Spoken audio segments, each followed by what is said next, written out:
Thank you for joining. Welcome to my yoga room at home.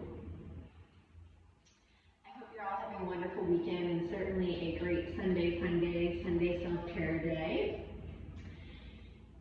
So thanks for joining my YouTube channel. I hope that you're going to subscribe and stay tuned.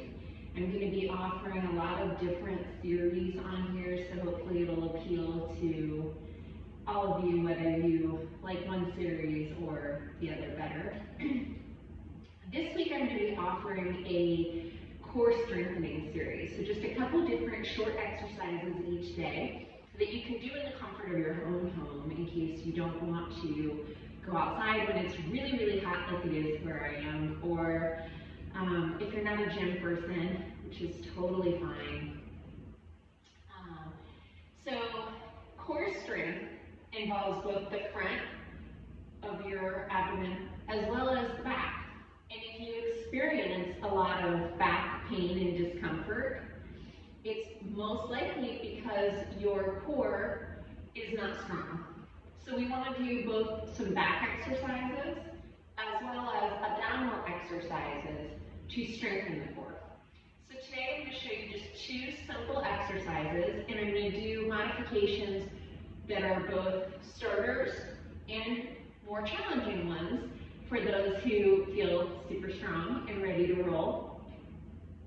So hopefully I'm appealing to all levels, but you can comment and tell me if you want more or less, and let me know where you are in the journey. So we all start somewhere, but balance is affected by your core. So as we age, balance obviously becomes more important.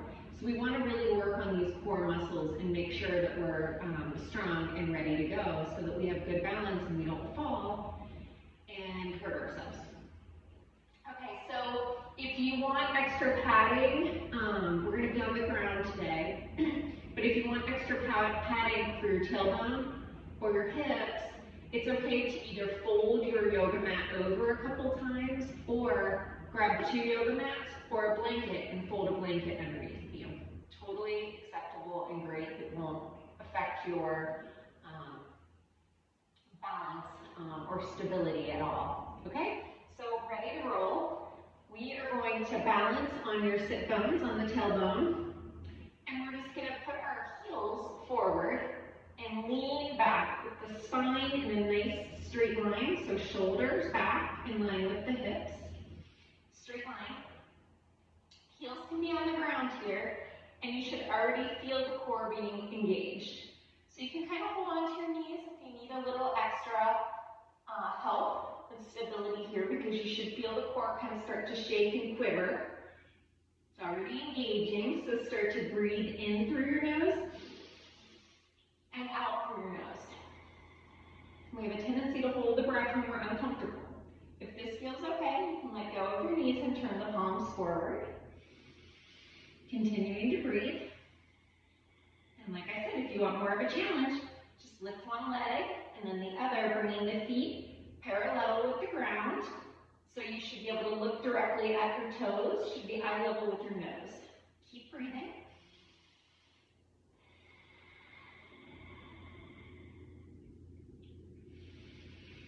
Smile, you're getting stronger by the minute.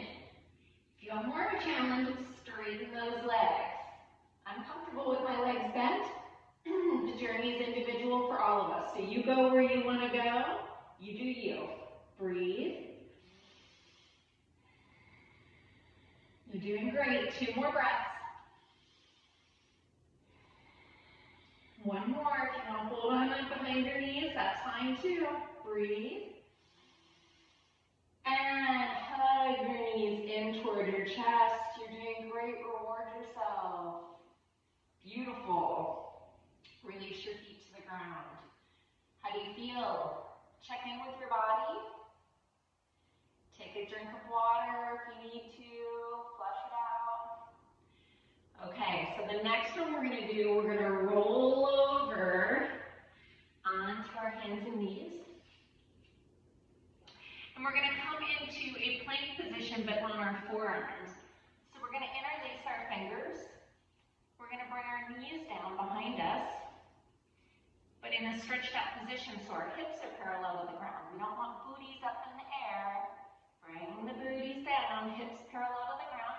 We want our nose directly over our thumbs, okay? So fingers are interlaced, nose directly over our thumbs. So we're staring right down over our thumbs.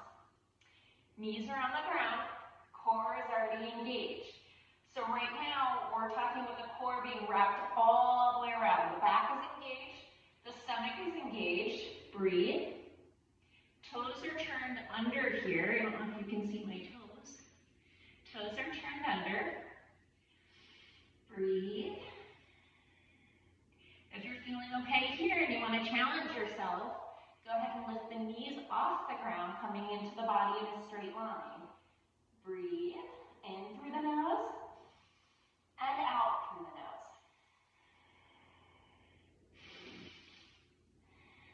If this is too much, put your knees back down, keeping that body in a straight line.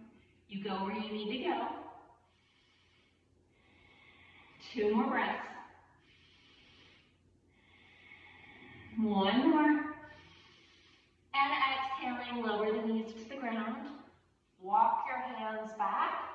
And we're going to come into child's pose. So for child's pose, you can either sit straight back on your knees, resting the head on the ground, or I find it more comfortable to spread my legs apart and come down with my body between my legs, resting my head to one side.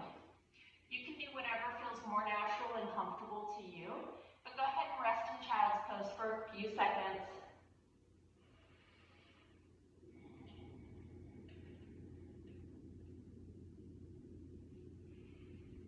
All right, so those are your 2 core exercises for today. You can go ahead and repeat those several times if you'd like to. The more repetition you do, the more strength you will build, and they will become more natural for that muscle memory. It will become a little easier in time. I like to do them several times a day. So I will start out in the morning and do them, maybe a couple times, 2 repetitions, and then I'll do them a couple times again in the afternoon. As you can see, it doesn't take long, and it really builds a lot of strength and stability for the body. The body and mind are directly connected, so what we do for the body is also very cleansing and stabilizing for the mind. So that's my tip for today. I hope you'll join me tomorrow. Thank you. Have a great Sunday.